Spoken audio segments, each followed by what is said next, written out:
Trending karon. Trending karon. Move It rider gidunggab patay sa iyong pasahero, motor gikawat pa. Ang development nini pinaaging katropang Philip Serrano. Patay ang usa ka 46 anyos nga Move It rider. Human gidunggab og gituli sa iyang pasahero alas 2:55 sa kadlawon Martes didto sa Talangka Street, Barangay 20, Caloocan City.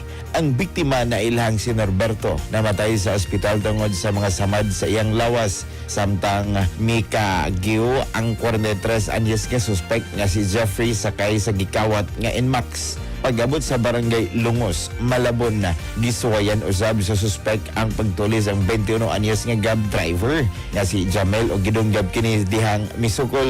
Bisan na samdan nakapangayo og tabang ang Grab driver nga maghinungdan sa pagkadakop sa suspect sa usa ka dead end nga iskinita. Nabayo usab sa kapulisan ang gikawat nga motorsiklo ice pick nga gigamit sa pagpanunggab og cellphone sa ikaduhang biktima samtang giandam na ang mga kasong ipasaka batok sa responsable.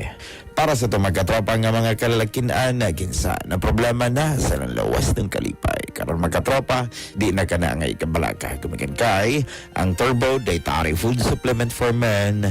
Mapalit na kini sa inyong mga suking butika. Kay sa Turbo, wagas ang lakas. Alang sa nagiusang Pilipino para sa Pilipinas, kini niya certified Turbo user katropang Philip Serrano, ex-AFAM News. Kasikas Express Balita. Cellphone Plus Gold. Mapalit sa mga butika sa inyong lugar.